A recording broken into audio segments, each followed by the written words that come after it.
네, 금요일 여러분의 경제 시야를 확 넓혀드리는 이번 한 주 동안 주목했던 경제 뉴스 이번 주 탑2 플러스 시간입니다. 두 분과 함께하죠. 인하대학교 경제학과의 천소라 교수, 국민일보 이광수 기자 두 분과 함께하겠습니다. 두 분 어서 오십시오. 안녕하세요. 제 휴가 동안에 광수가 묻고 빠숑이 답하다 그거 잘 봤습니다. 네, 너무 감사드리고요. 예, 많은 분들의 반응이 굉장히 뜨거웠던데 어땠습니까?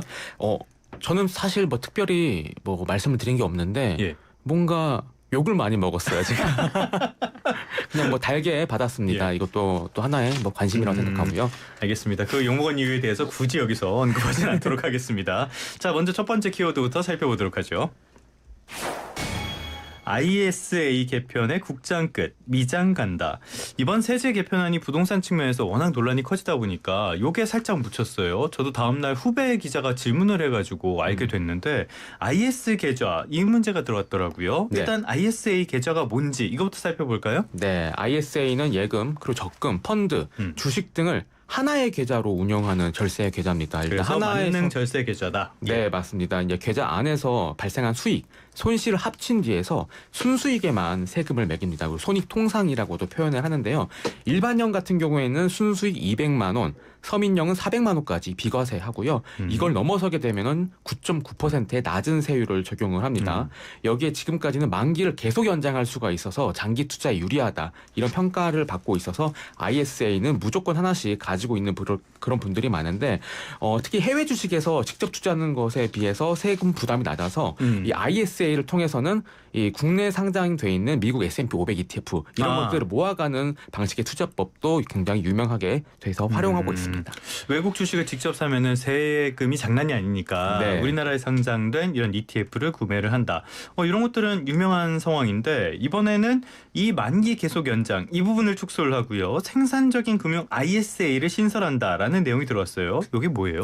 일단 생산적 금융에 대해서 이게 무슨 말이냐 이렇게 네. 생각하시는 분들도 있는데 이게 지금 이재명 정부의 그 기조와도 맞닿아 있습니다. 그래서 돈을 부동산이나 아파트 이렇게 돈을 버는 이런 쪽으로 넣지 말고 우리 앞으로 AI나 네. 반도체 이게 먹거리 아니냐 여기에 투자를 해서 이제 여기 산업이 성장을 하면은 우리나라가 다 같이 잘 살게 되니까 이런 생산적 예. 금융에 투자를 해야 된다. 그래서 이제 생산적 금융 ISA라는 것도 이렇게 내놨는데 연간 납입 한도 2천만 원, 총 한도 2억 원으로 최대 10억 원 동안 운영할 수 있는 그런 상품입니다. 이 계좌에서 발생한 이자나 배당 소득에는 한도 없이 세금을 물리지 않기로 했고요. 만 15세에서 34세 청년 가운데 총 급여가 7,500만 원 이하인 가입자는 납입액의 10%를 소득공제 예. 받을 수 있습니다. 기존 ISA 그리고 생산적 금융 ISA 동시에 보유할 수도 있어서 이 두 계좌에 연간 최대 4천만 원을 넣을 수 있는 분들 많지는 않겠지만 넣을 수 있다고 합니다. 다만 이제 투자 대상이 국내 주식과 국내 주식형 펀드 그리고 기업 성장 집합 투자기구 이제 이게 스타트업에 투자하는 그런 하나의 상품인데 이쪽 그러니까 국내 자산에만 국내 기업에만 투자해라라고 지금 제한이 되어 있는 부분입니다. 증시도 상장 뒤에는 그냥 돈이 돈을 부르는 그런 건데 아무튼 여기까지만 하도록 하겠습니다. 조금 전에 광수 기자도 얘기해 줬지만은 가장 논란이 되는 부분이 이거 같아요. 그러니까 지금까지 했던 것처럼 나스닥 100, S&P 500 이런 것들은 안 되고 국내에만 투자를 하라는 거잖아요. 이럴 거면은 그냥 미장에 간다라는 반응이 나오고 있는데요. 이거 정부 기대하는 효과 얻을 수 있을 걸로 보십니까? 일단 그 취지는 명확한 것 같아요. 국내 투자해라 이런 것 같은데 일단은 개인이 자기 자신의 자본을 어떤 식으로 포트폴리오를 구성할 건가 이게 상당히 많은 요인이 존재하죠. 네. 단순히 미국 주식이 쿨하거나 멋있다거나 유행이라서 투자하는 건 아니고 제가 학생들을 많이 이제 옆에서 지켜보면 굉장히 요새 젊은 친구들이 많이 고민을 해요. 사실은 취업 공고도 많지 않고 네. 앞으로 내 향후의 노년 생활을 어떻게 보내야 될 것인가. 그리고 저도 3040이 이긴 하지만 향후에 여기서 국민연금을 다 소득 대출만큼 다 온전히 받을 거라고 기대를 다 안 하고 있죠. 그래서 내가 장기적으로 노후에 어느 정도 소득을 운용할 수 있을까를 생각해 봤을 때 여러 가지 요인으로 결정을 하게 됩니다. 예를 들어서 우리가 국내 주식 수익률과 이제 미국 주식 수익률을 비교를 해보고 또한 그 장기적인 지금 반도체주라든지 성장주에 대한 투자가 많은데 이런 것들은 사실 단타성은 아닌 거죠. 그렇죠. 단타를 하시는 분들도 있겠지만 장기적으로 내가 이렇게 운용했을 때 어느 정도 수익이 날 거야라고 예측하고 들어간단 말이죠. 그리고 사실은 지금 뭐 ISA뿐만 아니라 지금 여러 가지 뭐 주가 누르기 방지법도 있고 쪼개기 상장도 있고 여러 가지 그동안 코리아 디스카운트 문제들은 하루 이틀 문제가 아니었고 그동안 이제 밸류에이션 측면에서 계속 가치를 제고하고자 하는 방안들이 있었는데 투자자 입장에서 아직 신뢰성을 모두 우리가 확보하기에는 어려운 게 사실이고 그렇죠. 예. 네. 그리고 이게 전체적으로 우리가 주식의 모든 종목이라기보다는 여전히 반도체에서 SK 하이닉스와 삼성전자가 쏠림 현상은 아직까지 이어지고 있잖아요. 그래서 이제 사회 초년생들이 처음에 이제 돈을 어떻게 굴릴까, 연금도 확실치 않고 내 노후 소득도 불확실한 상황에서 노동 소득으로 기대할 수 있는 부분은 한계가 있고 이러면 사실은 미국 주식에 투자하는 것이 강하고 이런 제일 움직임. 확실하니까요. 예, 이게. 예. 예. 그래서 이게 처음 도입된 게 2016년으로 기억을 하는데 이제 그때 당시에 도입 취지는 이제 노후 자금 마련 그리고 워낙 이제 고령층으로 갈수록 그때 이제 저출생 문제들도 이제 불거져 왔던 건데 이제 노후에 이제 빈곤층들도 많고 향후에 이제 연금이라든지 이런 것들의 문제가 있을 수 있으니 목돈 마련이나 자산 증식의 창구로 이용했던 부분이거든요. 그렇다고 하면 이게 우선 그 두 가지 목적을 다 목적에 부합하지 않는 거죠. 하나는 이제 5년마다 이제 재가입은 가능하지만 여기에 또 원금 손실이 있을 수 있고 국내 주식이 지금 사실은 널뛰기 장이라고 부르는데 그런 위험을 감수하고 사회 초년생들이 자신의 그런 원금을 손실했을 때 다시 이제 일어날 수 있는가 이런 것도 상당히 우려가 되고요. 그래서 이제 미장으로 곧장 투자한다라는 움직임도 저는 어느 정도 일리가 있다고 생각을 하는데 그때는 사실은 이제 양도소득에 대해서는 우리가 과세를 하죠.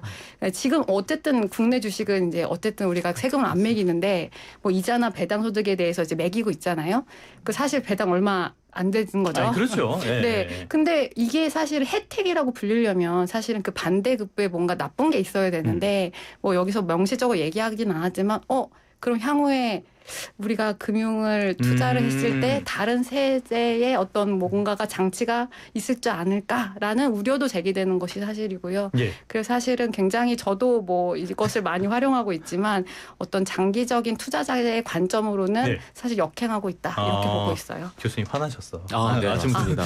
네. 많이 나셨던 것 어젯밤에 같은데. 제가 읽은 게 맞나. 그래서 굉장히 네네. 자료를 많이 찾아오신 것 같더라고요. 지금 리포트도 계속 보고 계시고 한데 자 지금 교수님께서 말씀하신 내용 중에 이 만기 문제가 있었어요.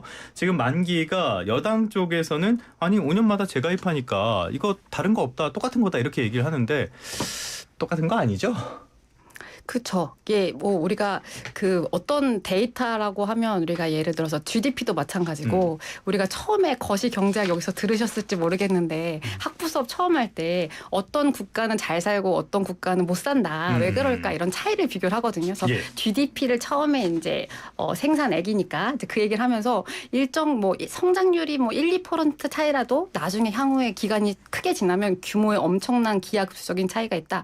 설명하면서 복리 효과를 얘기를 하거든요. 그렇죠. 그래서 원금이 계속 이렇게 눈덩이가 굴리듯이 쌓여가면서 내 원금이 커지면서 목돈이 되고 그것이 나의 이제 노후의 기반이 되는 건데 사실은 5년 후에 다시 재가입해야 되고 원금에 대해 그 이제 차익에 대해서 세금을 계속 내고 계속 이런 것들의 연속성을 우리가 끊어버리는 거죠. 이게 복리 효과가 여기서 깨져버리는 거네요. 그렇죠. 예. 네. 그래서 그것이 상당한 문제가 있다라고 생각을 하고요. 어쨌든 지금 뭐 우리가 시간이 사실은 기다리면 어느 정도 돈을 벌어주는 돈을 벌어주는 이런 것들이 있었는데 예. 그런 이제 메커니즘을 끊어버렸다라고 생각을 할 수 있겠죠. 자, 이게 신규 ISA의 투자 의무 기간이 최대 5년으로 바뀐다라는 점에서 말씀을 드리는 거고요. 그동안에는 최소 5년, 3년에서 계속 연장이 됐었죠. 네. 그런데 이 부분이 바뀐다 하기 때문에 복리 효과가 끊어진다라는 설명을 지금 드린 겁니다. 정치권 쪽에서는 굉장히 거칠면서도 뭐 촌철살인 같은 그런 반응들도 나오는 것 같아요. 어떤 이야기들 하고 있습니까? 네, 안철수 국민의힘 의원이 이번 ISA 개편안 놓고 ISA를 누더기로 만들었다라고 얘기를 하면서 자본시장 선진화를 말하면서 국민을 무지성 국장으로 떠미는 꼴이라고 이렇게 비판을 하기도 했습니다. 지금 이제 앞서 교수님께서 설명해 주셨던 것처럼 이 ISA의 기존의 장점이었던 뭐 장기 운영 그리고 국내 상장 해외 ETF 투자 이런 것들이 이제 사실상 어렵게 되면서 이 해외 지수 ETF 막혀서 투자 선택권 훼손했다 이렇게 얘기도 하기도 하기도 했었고요. 이준석 개혁신당 대표도 이제 ISA 개편이 정부판 영끌이다라고 얘기를 했습니다. 그러니까 요즘에 증시가 이제 9천 갔다가 카지노죠 이제. 5천, 6천 이제 5천, 6천인데 이제 손실 보시는 분들 많잖아요. 그럼 여기에 좀 돈을 좀 넣어야 되는데 이렇게 ISA를 이런 식으로 이제 만들어서 이제 좀 국내 증시에 좀 자금을 흐르려고 하는 뭐 그런 정책 아니냐 좀 이렇게 비판을 하고 있는 그런 분위기입니다. 그래서 정치권 쪽에서도 여러 가지 이야기들이 나오고 있고요. 그러다 보니까 만기를 뭐 9,999년 네. 이렇게 설정하라는 대체법, 어떻게 대응하는 방법 이런 것들도 공유가 되고 있네요. 네, 이게 정말 실제로 될지 안 될지 모르겠는데 예. 뭐 될 것 같아요. 그래서 지금 이제 개편안 시행 전이거든요. 그래서 기존에 있는 ISA 해지를 하고 다시 재가입할 때 이제 그 만기를 뭐 9,999년 뭐 이런 식으로 선정하면은 되지 않겠냐. 지금 당장 적용되는 것은 아니니까 이 지금 당장 계약에 대해서 그래서 이런 부분들이 지금 공유가 되고 있는 그런 부분들이 있는데 납입 한도 2월이 사라지는 것이 이제 예. 기존 가입자에게도 똑같이 적용이 되기 때문에 뭐 사실상 좀 어렵지 않겠냐. 이제 사실상 이제 없어지지 않겠냐. 좀 그런 얘기가 나오고 있고 뭐 이번 세제 개편안이 아직 확정된 법은 아니지만 뭐 이런 식으로 다시 재가입한다고 해도 뭐 크게 대처할 수 있는 방법은 없다. 그냥 우리가 이제 받아들여야 되고 이제 선택하시는 그런 방법밖에 없다. 좀 이렇게 파악이 되고 있습니다. 아니에요. 뭔가 방법이 있을 거예요. 나중에 또 좀 뒤져봐야 되겠습니다. 그런데 아까 광수 기자가 4천만 원, 매년 4천만 원을 넣을 수 있는 사람이 어딨냐 이런 이야기를 했거든요. 그러다 보니까 젊은 층들 연 2천만 원 한도도 못 채우는 사회초년생에 불리하다. 현금 많은 사람들 오히려 더 혜택이 되는 것이 아니냐 이런 역차별 논란들이 제기되고 있어요. 이것을 청년에 국한시키는 거는 조금 좀 일반화인 것 같고요. 저도 한 1년에 4천만 원 못 내요. 네, 사실은 굉장히 소득이 그렇게 많지 않은 분들도 상당히 존재하고 이게 뭐 우리가 육아를 한다던가 육아휴직 기간엔 또 소득이 적기 때문에 이게 한도를 이제 좀 우리가 이용할 수 있는 그런 가용할 수 있는 것들이 있었는데 뭐 자영업자나 프리랜서나 이런 부분들 현금 흐름이 일정하지 않은 부분들에 대해서는 타격이 있을 수가 있겠죠. 그래서 이제 청년형에 이제 우리가 생각을 해보면 그래도 뭐 소득의 일부를 공제해주는 방식으로 특혜를 주겠다라고 하는데 사실은 뭐 우리가 일부 뭐 상속 이런 게 없는 초년생을 생각해봤을 때 사회에 초년에 진입하는 나이도 낮고 그리고 원래 이제 청년들이 처음에 별로 저도 이제 그랬지만 처음에 이제 ISA를 공부를 바로 시작해서 들어가긴 쉽지 않아요. 이제 그렇죠. 좀 적응을 하다가 이제 그래서 이것이 이제 가입 금액 비중을 그 국회 예산처의 어떤 보고서를 보면 이제 올 초인 거죠. 그래서 30세 미만이 10%다라고 이제 2월에는 보고서에 나와 있거든요. 그래서 뭐 청년층 ISA 확대를 위해서 여러 가지 이제 법안들이 그동안 이제 발의는 되어 왔었어요. 그래서 대표적으로 이제 영국하고 일본 해외 사례를 우리가 생각을 해보면 이것들을 다른 것들을 투자 못하게 퇴로를 막아놓는 것이 아니라 오히려 청년층에 대해서 뭐 가입 한도라든지 장벽을 낮추고 뭐 이제 자녀들도 그렇죠. 더 이제 해외에 이제 승인된 어떤 자원에 대해서 어떤 투자를 장려하는 방식으로 그리고 이제 소액으로도 투자할 수 있게 이런 식으로 이제 접근을 했단 말이죠. 그래서 이런 것들이 운용되고 있는데 이제 지금 이제 이런 세제 개편안의 내용은 오히려 지금 앞으로 더 큰 돈을 마련하기 어렵게 장기적으로 끌고 가는 측면들이 있어서 이게 혜택을 보는 계층도 상당히 적고 이것을 우리가 그 ISA의 설립 목적의 취지에 맞게 자산 증식의 효과를 극대화할 수 있는 부분들을 다 없애놓은 정책이다 이렇게 볼 수가 있겠죠. 그러면 교수님 말씀하신 것 들어보면 정부의 보고서 들어간 내용이나 지금까지 입법 취지나 이런 것들이랑 또 상반된다는 얘기네요.